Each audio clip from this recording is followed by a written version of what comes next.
de Corrado Malanga. El tango es la nostalgia por algo que jamás ha sido pero que queríamos que fuera. Cuando se comienza un proyecto, siempre se cree saber dónde se terminará, pero la meta inicial casi nunca corresponde a la final. Escribí el libro que estás por leer hace muchos años atrás. Un libro que en la época vendió 35.000 copias y que representó, para la editorial de ese tiempo, una novedad absoluta, en Italia y en toda Europa. Ante la ciega política comercial de las grandes casas editoriales, que a menudo consideran los libros solo como una oportunidad de ganancia y no como instrumentos de adquisición de conciencia, el texto fue, sin embargo, rápidamente sacado del mercado, y a pesar de eso muchos querían adquirirlo. Tal vez este libro no constituía un bestseller, lo que, por otra parte, generalmente no es decidido por el público, más bien por los editores, pero en cambio fue evidente que ese trabajo provocó, en nuestro país, una revolución en la historia de los fenómenos de abducción. Abduction. Una extraña palabra que deriva de la hoy omnipresente lengua inglesa, que sigue usurpando la cultura mediterránea con términos que quieren presentarse como científicamente mejores que otros pero que, en cambio, están generalmente privadas de significado. En todo caso, abducción indicaría el fenómeno de abducción, es decir, el secuestro entendido en una acepción exógena al planeta.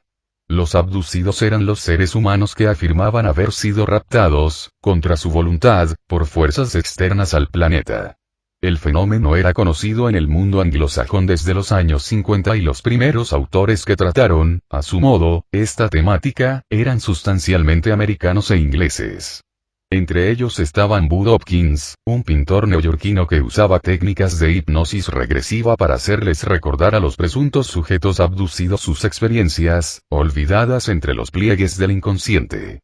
Sucesivamente, se ocuparía de esto John Mack, psiquiatra de la Universidad de Harvard, publicando otros textos que mostraban no solo que el fenómeno abductivo era real, sino que ese constituía un gran trauma psicológico para quien lo sufría. Carla Turner escribió un libro sobre abducciones a mujeres, es decir, historias de las experiencias, recuperadas con técnicas hipnóticas, de mujeres abducidas. David Jacobs, un profesor de historia de la Temple University, se había interesado en estos acontecimientos y había publicado algunos libros llenos de relatos y testimonios. Si existían las abducciones también debían existir los abducidos y si existían los abducidos, que evidentemente no eran mitómanos o locos sueltos, también debían existir los abductores. Se dice el pecado, pero no el pecador. En esos años se podía discutir del problema abductivo, pero nadie tenía ganas de hablar de las causas que estaban detrás de este. Así, si por un lado las autoridades propuestas para comprender estos fenómenos, el Estado, los militares, la Iglesia, los servicios sociales, la protección civil, la medicina oficial, la academia y el mundo científico, no querían involucrarse, por el otro las respuestas que entregaban estaban privadas de contenido. Entonces, para los servicios secretos los abductores eran militares de facciones secretas, mientras que para la Iglesia se trataba de demonios, para los psiquiatras solo era el cerebro humano que hacía trucos y para los militares se trataba de armas secretas capaces de desarrollar alucinaciones en la mente de los adversarios. Lo interesante se destacaba por el hecho de que nadie quería pronunciar la palabra prohibida: alienígenas. Los alienígenas no pueden existir para la Iglesia porque, para esa, además del hombre solo existen demonios y ángeles. Los alienígenas no existen ni siquiera para los militares, porque afirmar su existencia significaría sembrar el pánico en toda la población uniformada, al verse incapaz de oponerse a fuerzas oscuras tecnológicas provenientes de otros planetas.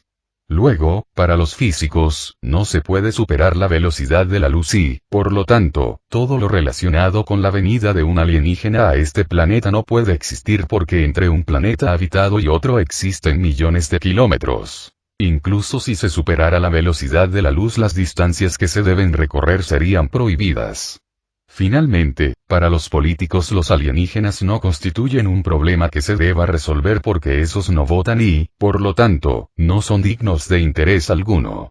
Los ufólogos los únicos que deseaban ocuparse de esta extraña fenomenología, que entonces parecía una fenomenología de nicho, definitivamente confinada a las pocas experiencias de algunos pocos incautos, eran los ufólogos. Aquellos que estudiaban el fenómeno de los ovnis, es decir, de los objetos voladores no identificados.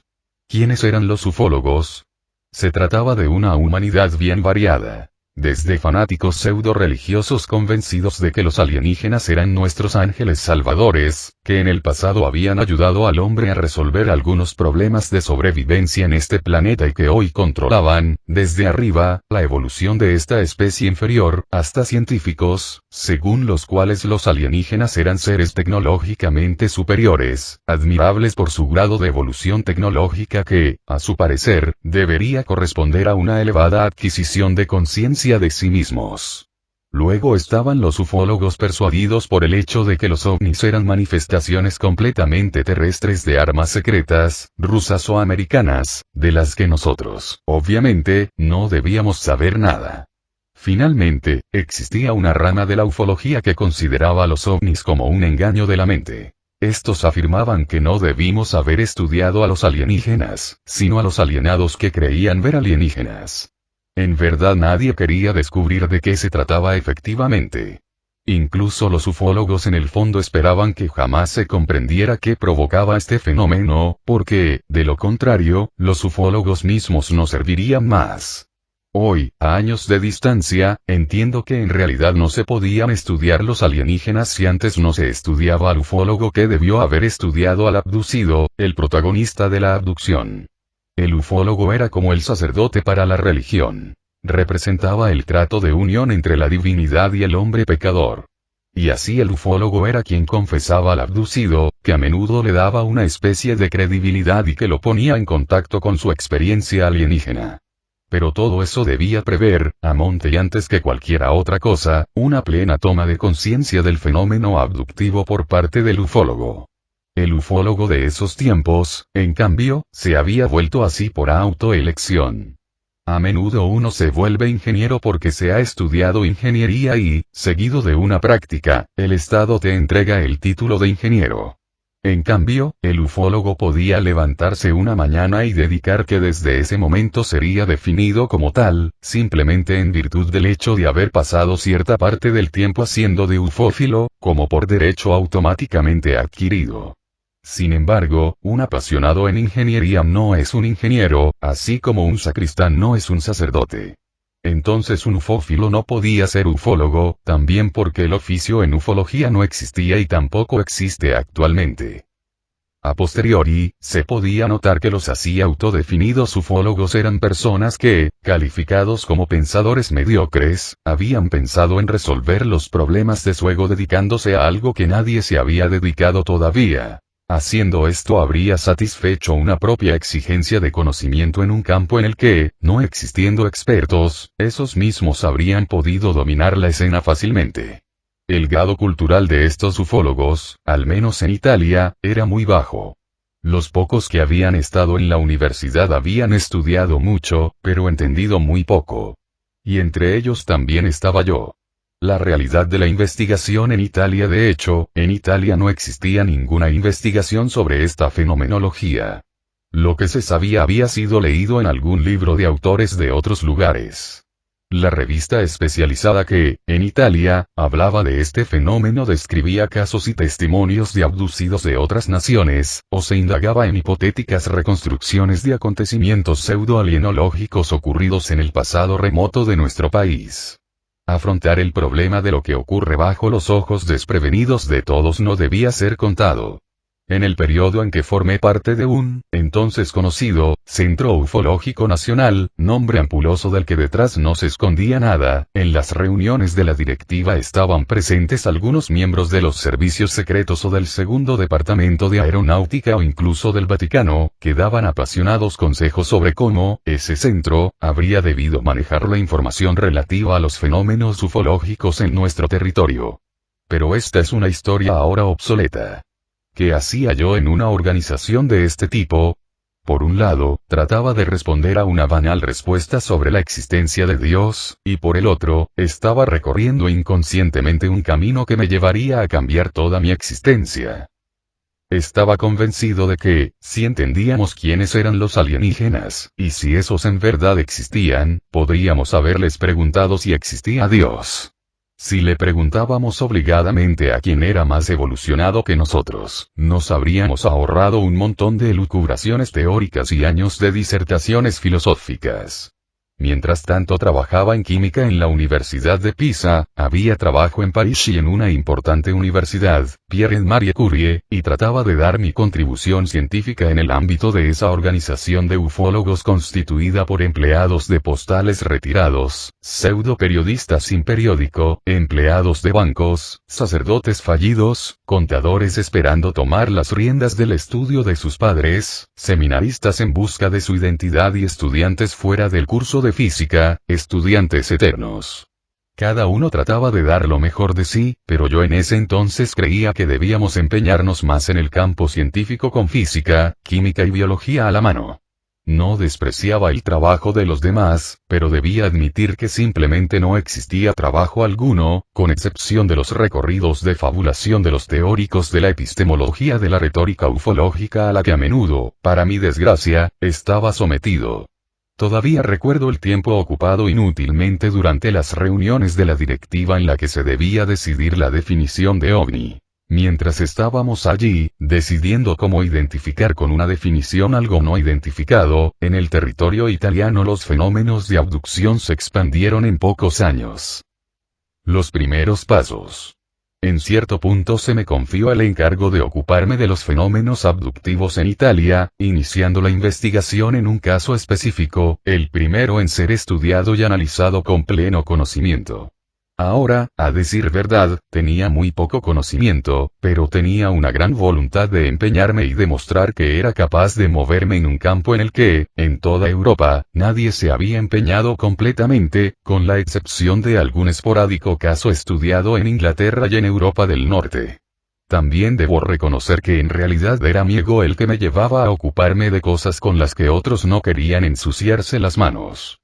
En el fondo, creer que se es el único investigador en Italia dedicado al estudio de los fenómenos de abducción apagaba mi ego, pero demostraba claramente mi poca toma de conciencia, lo que resultaba de los comportamientos que asumía al confrontarme al fenómeno objeto de mis estudios. Yo era el investigador designado para descubrir lo que se escondía tras el fenómeno abductivo, era el que, como un caballero intachable y sin miedo, iba contra las reglas de la sociedad, descubría a los alienígenas e indicaba a los religiosos que no estábamos solos en el universo, contrariamente a lo afirmado por las doctrinas católicas de la religión de Estado. Era el que le declaraba a los servicios secretos el ocultamiento de su furtivo juego de disimulación de un fenómeno que ellos conocían perfectamente. Acusaba que los militares estaban coludidos con la fenomenología alienígena y, por encima de mi cientificidad, hacía válidas y creíbles mis tesis, uniendo a las experiencias de abducción, los datos y las teorías científicas que explicaban los fenómenos ufológicos. Se iba desde análisis fotodensitométricos, efectuados en fotografías de presuntos ovnis, hasta el análisis isotópico de los materiales con los que estaban hechos los microchips encontrados dentro de los cuerpos de los abducidos. Me alejaba de comprender por qué el iterbio, ese metal lantánido, era revelado por los análisis realizados en terrenos contaminados por presuntos ovnis, en comparación con los análisis realizados en otras partes mundo, a las propiedades de ese metal y a su uso como superconductor a temperatura ambiente, relacionado con el funcionamiento del motor del ovni. Además, quería demostrar que había estudiado. Y era cierto, había estudiado. Sin embargo, pronto me di cuenta de que estudiar no era suficiente. También necesitaba comprender. Entonces, en mi fervor científico de revelador de misterios, no me di cuenta de que había hecho algo éticamente inapropiado. Había demostrado que se podía entender algo. El sistema, o sea el grupo ufológico en el que desarrollaba mi actividad, me expulsó inmediatamente. Para ellos era muy peligroso dejarme ser porque los amigos consejeros militares, políticos, masones y eclesiásticos, no estaban de acuerdo. Fue allí donde ingenuamente y atrasado respecto a los tiempos de mi vida, entendí que mientras yo quería comprender realmente el fenómeno ufológico, los demás solo querían ser ufólogos. El libro, la historia, la depuración con la ayuda del Dr. Moretti de Génova, al que traté de hacerle entender la importancia de esta solicitud, me encontré realizando hipnosis regresivas. Moretti, hipnólogo de clara fama, estaba disponible, pero, después de varios intentos, no lograba extraer declaraciones importantes de la boca del abducido testigo, Valerio Lonzi. Tanto Moretti como el abducido me pidieron que intervenga y así, en presencia del mismo Moretti, desde ese momento y por 2 años y medio realicé una serie de sesiones hipnóticas, que después me llevaron a escribir este libro. Libro que en realidad debía constituir solamente un reporte interno para el Centro Ufológico Nacional, y como tal no debía ser divulgado. Para conducir las sesiones hipnóticas, solía ir a Génova en tren y allí, en el estudio del Dr. Moretti, me encontraba con Valerio y una amiga suya. Su comportamiento en todo este caso era dictado por la idea de ganar algo. Dinero, publicidad, fama y no sé qué más. Valerio estaba rodeado por un séquito de personas que querían aprovecharse de su situación. Él mismo quería aprovecharse de sí, pero no era consciente de eso. Ninguno de ellos tenía interés en comprender el fenómeno y dar explicaciones, parecía que solo quieren transformar a Valerio en un caso para llevarlo a la televisión. Yo era consciente de eso y trataba de transformar estos intentos de manipular a Valerio en momentos de toma de conciencia, de modo que la gente pudiera entender que lo que había ocurrido era importante para la humanidad. Era fundamental comprender lo que le había ocurrido a Valerio, porque se trataba de un momento de reflexión en donde religión, política, historia, ciencia, psicología y quizás qué más eran revisados y confrontados. Si Valerio realmente había sido abducido, entonces los fenómenos de abducción eran reales. Por lo tanto, los alienígenas existían y nosotros éramos sus desprevenidos objetos de estudio. O tal vez, sin que nos diéramos cuenta de eso, éramos simplemente utilizados. Y si era así, ¿por qué recóndito y oculto motivo? Posiblemente nadie comprendía que el dinero no servía para nada y que lo que le ocurría a Valerio podía sucederle a quizás cuantos más en Italia y en el mundo. Mientras hacíamos nuestras investigaciones, entregaba puntualmente los resultados obtenidos de las sesiones hipnóticas al directivo del Centro Ufológico Nacional. Sin embargo, el director no sabía hacer más que bostezar en mi cara, cansado de mis puntuales relatos. La ufología italiana no parecía particularmente interesada en los fenómenos de abducción como tales, sino que solamente quería obtener algo de esos en términos de imagen. Cuando entregué el reporte final al director del centro ufológico, este me dijo que, con su conocimiento, lo podría publicar como libro y que él mismo quería escribir el prefacio. Accedí sin más a la publicación del texto porque quería que la gente leyera lo que había descubierto sobre las abducciones alienígenas en Italia. El libro tuvo un éxito inmediato, pero en ese periodo me di cuenta de que el centro ufológico del que hablaba estaba coludido de varias formas con entes estatales y servicios secretos de varias nacionalidades.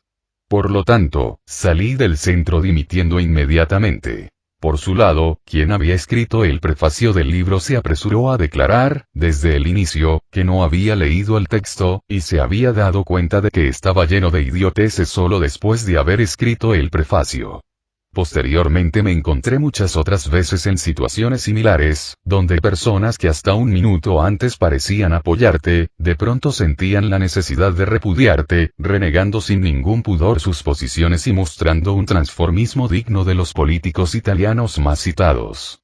Estaba muy mal. Pensaba que había hecho un trabajo épico y, en cambio, descubría que, ya que había desenmascarado los defectos de algunos turbios personajes dentro de ese centro ufológico, estos querían taparme la boca para siempre. Fue el año en el que me encontré con el volante de mi coche manipulado. Pero afortunadamente me di cuenta mientras me estacionaba y no mientras iba manejando. Mientras tanto, moviéndome por estudio que había hecho con Valerio, había comenzado un proyecto mucho más vasto con más de 250 personas que, habiendo leído el libro, se habían reconocido con la historia de abducción de Valerio y se sometieron a mis hipnosis regresivas. Estaba comprometido con el estudio de las técnicas de hipnosis ericksoniana y, dado que los hipnólogos que había contratado para realizar estas investigaciones querían que les pagaran, me vi obligado a arreglármelas por mi cuenta. Una vez más, el fenómeno de las abducciones no le interesaba a nadie, sino solo como una idea para ganar dinero. Yo, en cambio, pensaba que el conocimiento no tiene precio. En mi siguiente publicación, titulada Alien Cicatrix, revelé que los fenómenos abductivos eran comunes para cientos de miles de personas en el mundo. Explicaba que los alienígenas utilizaban a los seres humanos con fines despreciables, en acuerdo secreto con los militares de diferentes naciones. Cientos de relatos, recogidos de las hipnosis regresivas de muchos abducidos, mostraban, con lujo de detalle, la colusión entre militares terrestres y algunas especies alienígenas.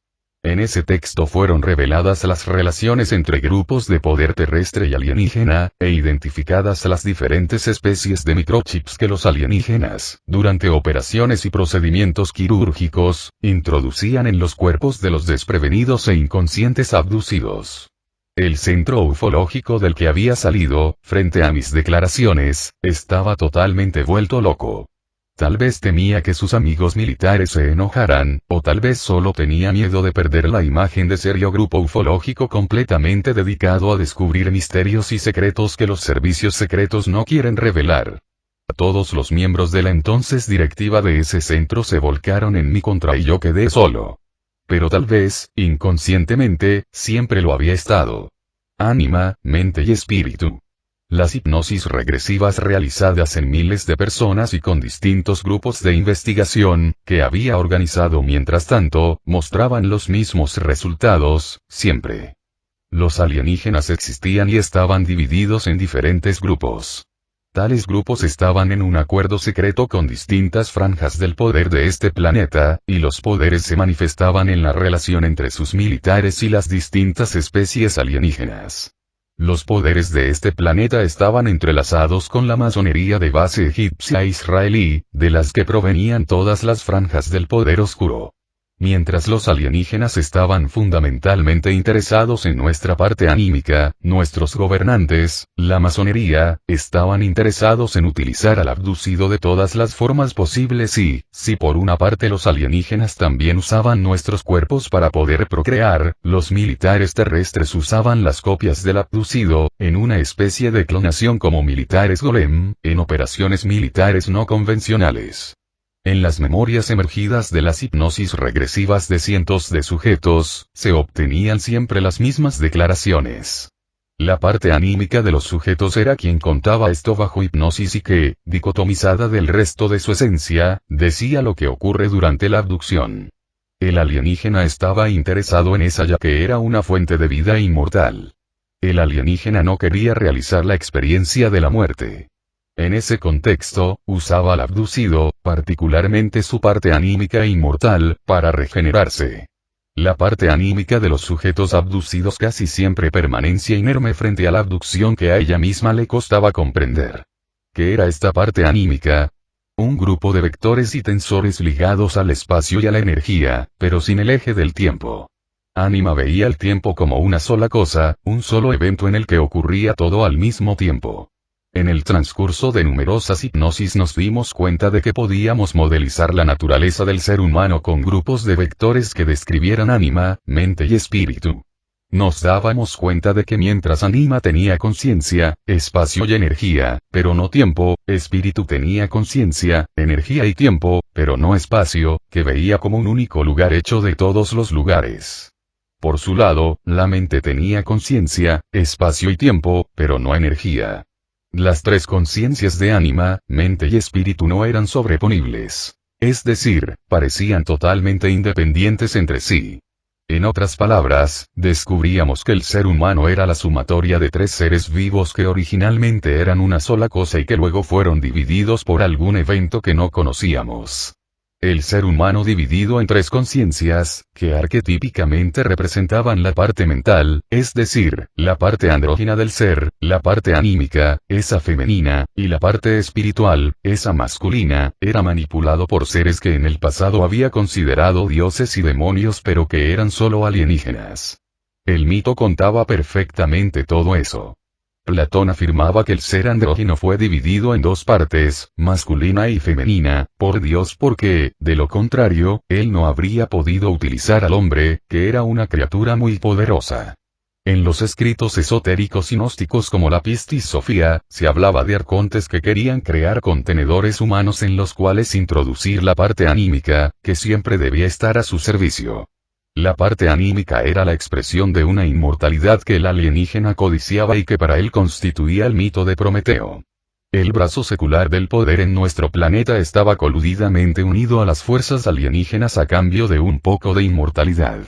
Por su parte, los alienígenas vivirían bajo el encubrimiento perenne de nuestros gobernantes que, bajo la apariencia de las poderosas familias de banqueros, empresarios y monarcas de este planeta, una vez adquirida la capacidad de manipular la parte anímica con la ayuda de la tecnología alienígena, podrían haber vivido para siempre. Para obtener este resultado la humanidad debía ser puesta al margen de todo, sobre todo del hecho de que esa tenía dentro de sí la estructura de la creación.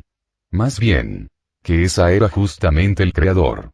A medida que los datos salían a la luz y que descubríamos microchips en el cuerpo de los abducidos o reconstruíamos, más allá de las abducciones alienígenas, situaciones particulares en las que los militares, alienígenas y extraños tipos de sacerdotes estaban involucrados en ceremonias masónicas relacionadas con la sexualidad, la reproducción, la muerte y la vida inmortal, se nos venían a la mente algunas preguntas que debíamos responder.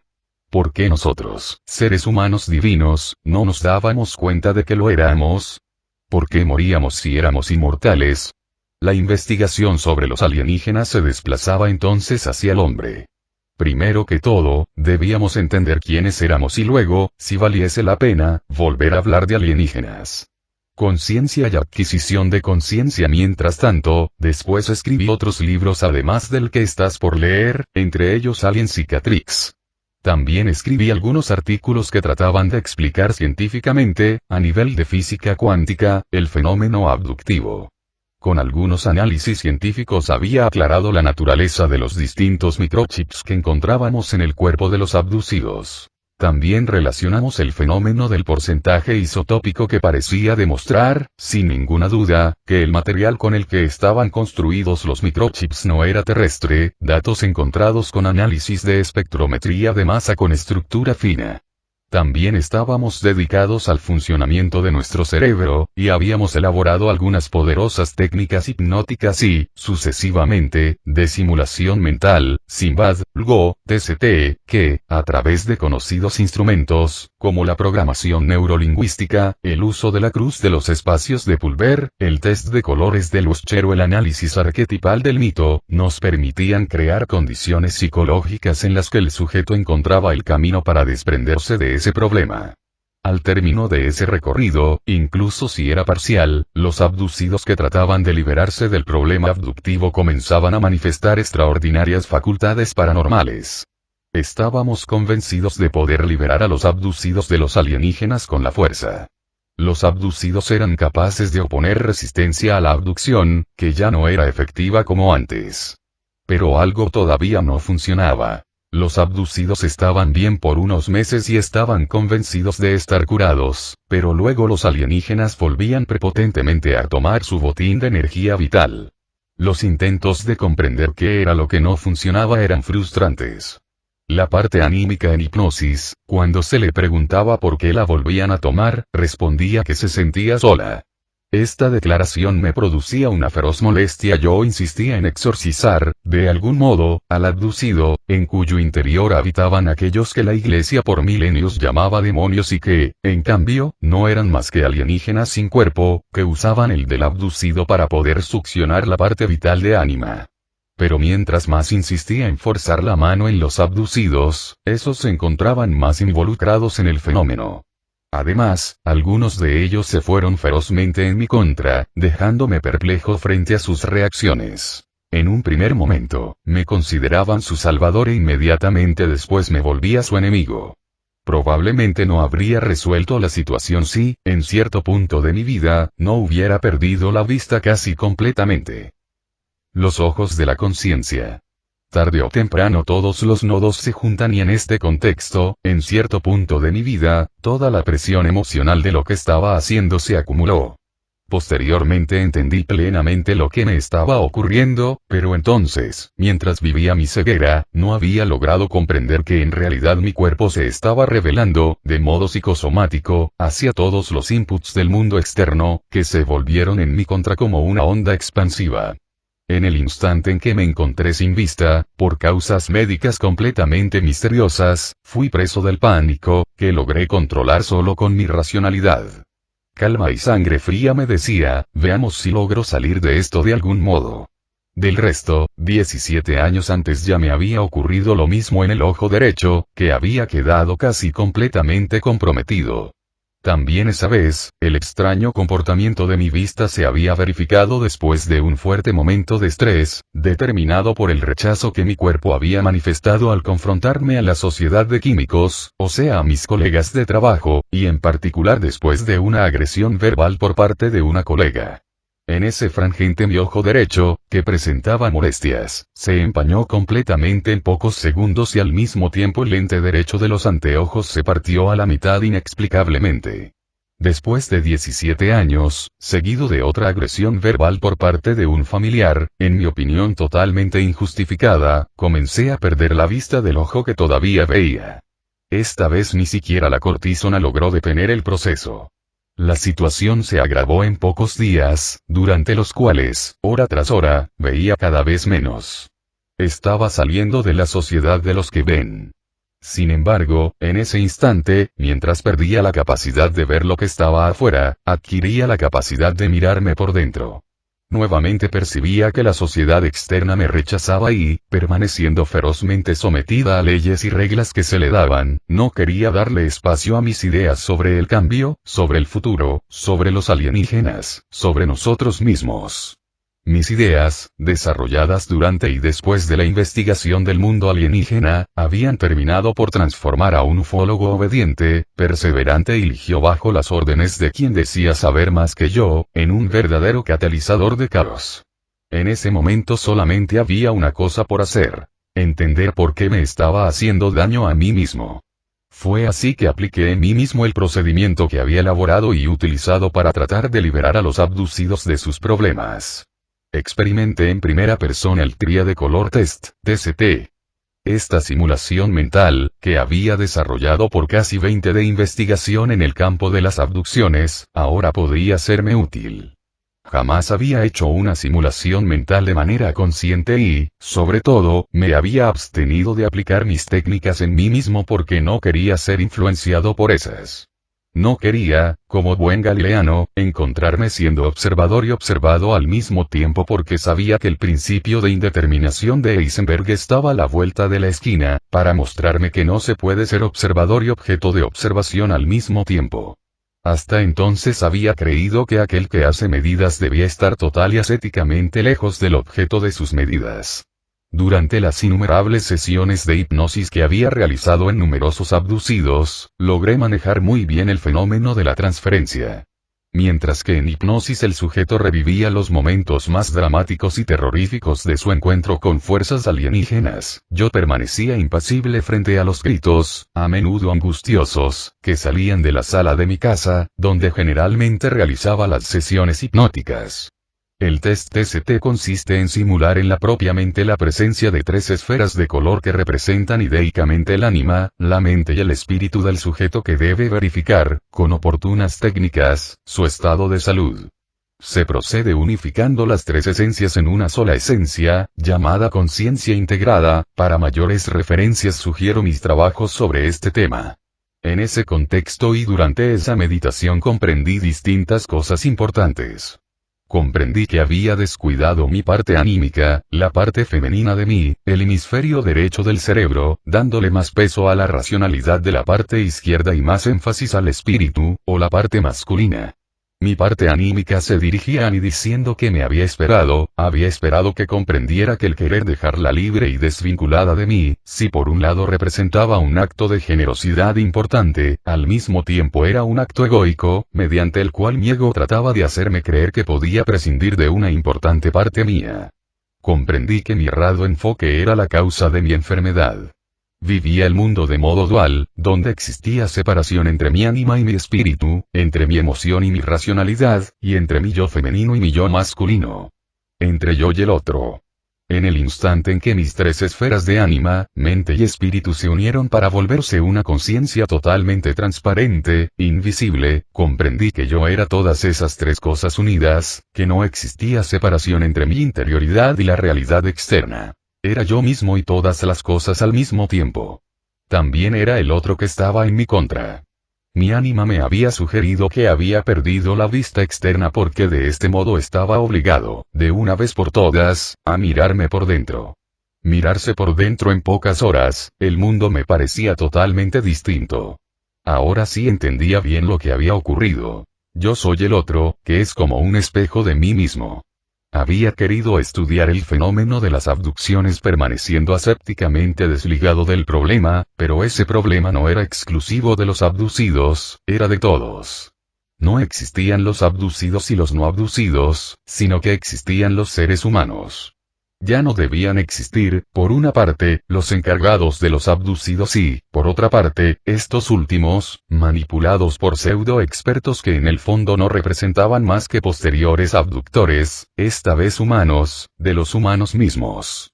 Se entra en contacto con la conciencia que tenemos a través de un proceso personal de toma de conciencia, y nadie te puede enseñar a hacer algo si tú mismo no lo haces en primera persona.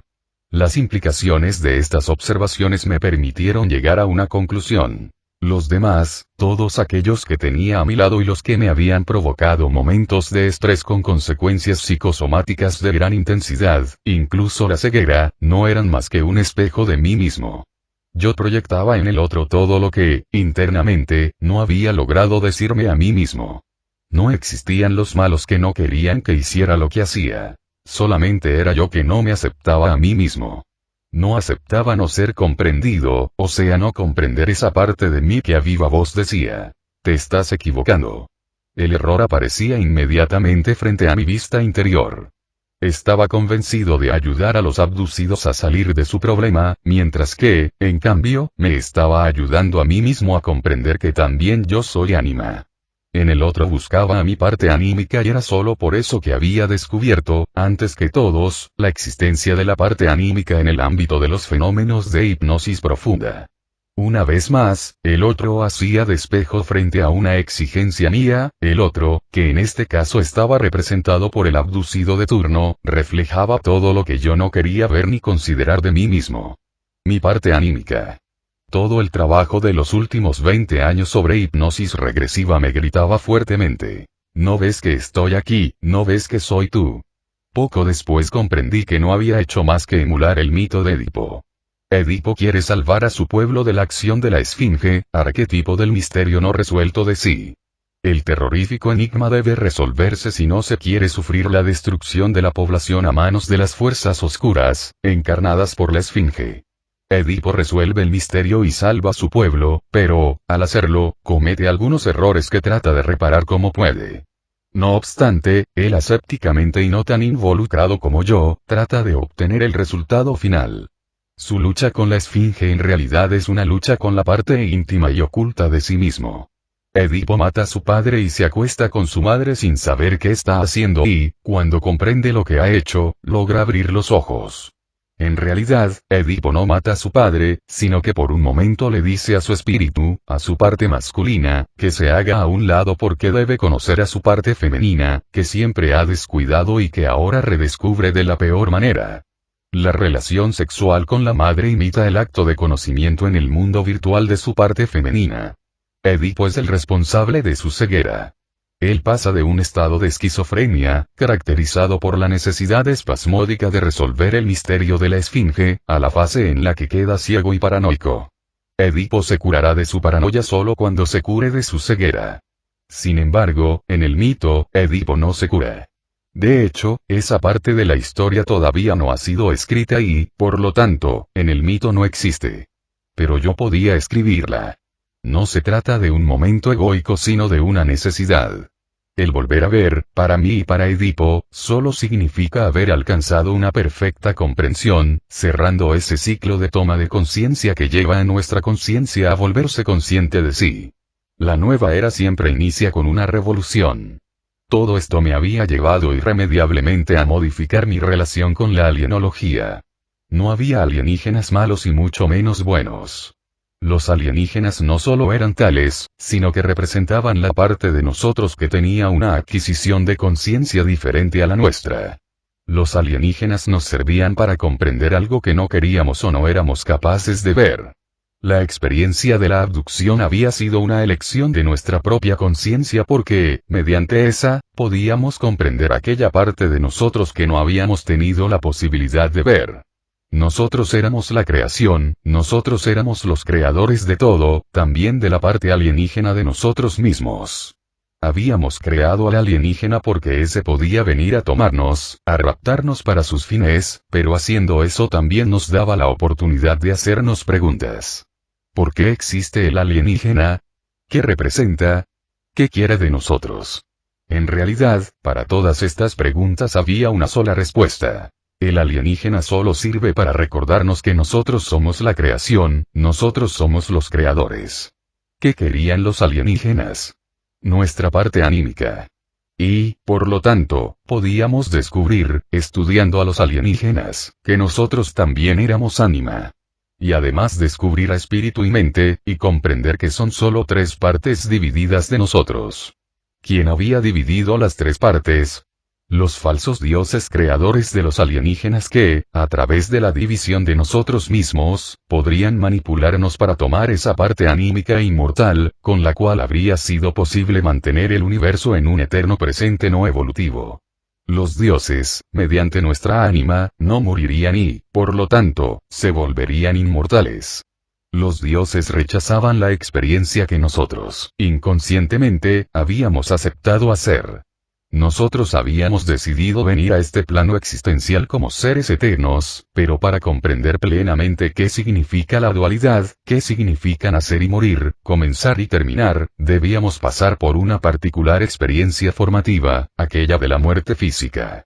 De hecho, la conciencia, es la que hace y, para ser todo, para volverse consciente de sí debe someterse a todas las experiencias. Éramos justamente nosotros que, después de haber creado la dualidad del universo y haber creado a los mismos dioses y demonios, nos habíamos puesto voluntariamente en sus manos, pidiéndoles de todas maneras, permitiéndoles que nos dividan para poder comprender qué era la división, la separación, la dualidad. La conciencia crea el cuchillo y luego se deja cortar por ese para comprender lo que ha creado. Dioses y demonios, Shiva y Vishnu en el mito, no dejan escapar el momento y, dividiendo la conciencia, deciden utilizar este expediente para bloquear todo el universo en un eterno no ser, no hacer, no progresar, no aprender. Y todo esto por miedo a la muerte física. La misma muerte física de la que un anímico no puede tener miedo, sino que, en cambio, espera como una coronación de su experiencia en este plano existencial. Ahora habíamos entendido, y podíamos reunificar ánima, mente y espíritu en el ser que siempre hemos sido, una conciencia integrada, y por eso volver a ver y comprender nuestra naturaleza con ojos distintos. Análogamente, nosotros les hemos sido útiles a los alienígenas porque ellos, a través de nosotros, habrían comprendido que estaban equivocados en su proceso de toma de conciencia. No se puede robar la experiencia de otros por miedo a hacerla personalmente. La experiencia se hace. En el instante en que comprendemos todo esto, nuestra conciencia, que es la creación, decide que ya no necesitamos la experiencia alienígena. Y esa desaparece como por arte de magia. En el mismo único y eterno instante en el que el universo virtual vive, los alienígenas entienden que necesitan aceptar la experiencia, seguir adelante y curarse de la enfermedad. La enfermedad, por su lado, no sería más que un instante de incomprensión en el que cada uno de nosotros se pregunta algo. En el momento en que te das una respuesta te curas de la enfermedad. La naturaleza totalmente psicosomática de nuestros eventos nos lleva a concluir que nosotros mismos somos los creadores inconscientes de nuestro eterno presente, en todos sus aspectos incluso más recónditos. Por lo tanto, nosotros somos la causa de la relación con los alienígenas o de la relación con nuestra enfermedad, que se convierte en una expresión de nuestra toma de conciencia y no un efecto de quizás qué cosa externa que nos ataca y nos destruye. Una expresión de nosotros mismos que nos enfermamos para comprender, a través de nuestro cuerpo, algo que debemos realizar. El reconocimiento del problema nos hace comprender y, por lo tanto, curar. Edipo volverá a ver en el instante en que él mismo entienda que se ha cegado con sus manos para pasar por una experiencia que lo llevará a comprender, es decir, a examinar su ser en clave total. Pasé unos meses reflexionando y entendiendo plenamente todo esto. Luego me levanté y escribí la trilogía titulada Génesis, un texto que relata nuestras relaciones con dioses y demonios, a través del mito, pero también mediante las sugerencias de la física cuántica, del psicoanálisis y mediante el uso de las simulaciones mentales. Escribí Evideón 2 y ahora Evideón 3, que, por medio de la física cuántica, la neurociencia, la termodinámica y la filosofía, lleva al lector a comprender que vivimos en un universo virtual que nosotros mismos creamos. Un universo fractálico, holográfico, bidimensional extruido en el tercer eje de la energía. Un universo que nos parece dual solo porque creemos que lo es y, por lo tanto, lo creamos inconscientemente como pensamos que debemos construirlo. Entonces es por eso por lo que lo vemos como creemos que ese debe ser. Pero, en el instante en que nuestra adquisición de conciencia cambia y sabemos que la dualidad es solo un medio para comprender la unidad del todo, es cuando creamos nuestra virtualidad como algo ya no dual y así es como lo vemos. Este es el núcleo de la revolución total que será no una revolución armada, no una revolución cultural, industrial o científica, sino una revolución conciencial. El hombre comprende que es uno, entiende que no existen el vacío y el lleno, lo caliente y lo frío, lo sagrado y lo profano, sino que existe solo lo existente, que no es dual sino porque nuestro cerebro lo ve así. Los neurofisiólogos, como Pribham y Koslin, o los físicos, como Bohm y Specht, demuestran que nosotros somos los creadores de la virtualidad en su totalidad. En los últimos trabajos que he realizado, he tratado de demostrar que la clave física de la interpretación del universo reside en la comprensión de la naturaleza de la luz, constituida por fotones y antifotones en rápida interconexión entre sí, como demostración de que, por un lado, la dualidad constituye la virtualidad, pero en la dualidad misma existe la única forma, la única esencia de todo el cosmos. El fotón virtual, es decir, aquello con lo que todo está construido y que es como una moneda con dos caras, en rápida interconversión entre sí, tanto que parece una sola cosa. Por lo tanto, lo dual no sería más que una expresión creada por el uno. Nosotros somos como los jugadores de una partida de ajedrez. Antes de esta revolución creíamos que al otro lado del tablero de ajedrez teníamos a nuestro enemigo. En cambio, ahora sabemos que no ganamos ni perdemos nunca, porque ganamos y perdemos al mismo tiempo. Nosotros también somos el otro jugador y si perdemos en realidad hemos ganado porque hemos aprendido de esa parte nuestra que juega mejor. Ahora nos encontramos en la fase en la que nos hemos dado cuenta de que en realidad lo que une a los dos jugadores, haciéndoles volverse una sola cosa, es el juego mismo. El juego es el parámetro escondido al que se refieren los físicos cuando hablan de entanglement, es decir, de entrelazamiento entre dos fotones nacidos juntos, pero con un spin opuesto. Los dos fotones no son dos. Son un único evento que nos parece dual. Antes de la revolución conciencial pensamos que los dos jugadores o fotones, eran dos y solo al final de nuestro recorrido conciencial, podíamos saber la verdad. En cambio, ha ocurrido que algunos de nosotros nos hemos dado cuenta de esto en la mitad del juego. Estás a la mitad de la partida y descubres que tu enemigo eres tú mismo, que has creado inconscientemente el juego y que no ganarás ni perderás. ¿Con qué propósito sigues jugando? Me di la siguiente respuesta. La primera parte del juego la has hecho haciendo la experiencia de la dualidad, viviendo el juego de la separación. Ahora harás la experiencia del juego en la unidad, sabiendo que tú eres el todo y sabiendo que al final todos ganarán y perderán juntos, es decir, tomarán conciencia. En este contexto, lo único que no hemos recordado es cómo se desarrolla el juego. Por ahora solamente sabemos que todo terminará bien, pero no sabemos cómo serán las distintas fases. El conocimiento prematuro de esas etapas destruiría la posibilidad de hacer experiencia real. La conciencia me dice que es como la película americana en la que un ciudadano rico de Nueva York decide probar a ser pobre y pasa una semana en el Bronx viviendo como pobre. Esa no es una experiencia real porque el rico sabe que está fingiendo y que después de una semana volverá a ser rico. La verdadera experiencia es aquella vivida genuinamente, en la que no sabes que eres rico. Nosotros somos ricos porque somos todo, pero a menudo no somos conscientes de eso. Hoy, la física cuántica y la termodinámica nos dicen que el juego termina bien, que al final no habrá ni alienígenas ni alienados sino un único universo holográfico en el que cada píxel de ese holograma tendrá la misma resolución, conciencia, que todo el holograma. Los ovnis en la mente ha sido el punto de partida de esta investigación. Creía estudiar el fenómeno de las abducciones alienígenas, y en cambio, estaba realmente buscándome a mí mismo. Fundamentalmente, el autor de este texto ya no existe.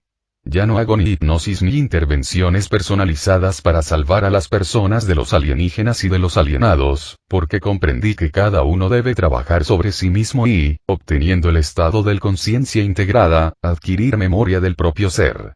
El resto realmente es una estupidez. Y en un contexto de universo no local, como diría el físico Bohm, quien ha escrito los ovnis en la mente ya no existe porque jamás ha existido, porque no existen ni el pasado ni el futuro sino solo el presente.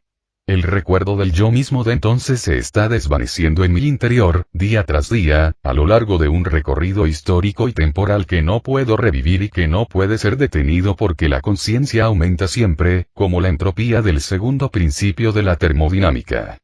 Tarde o temprano tendremos que dejar de tener miedo de nosotros mismos. Y yo sigo aquí, dedicándome a aprender a curarme, escribiendo la parte final de la historia de Edipo, construyendo el mundo feliz. Buena lectura. Corrado Malanga.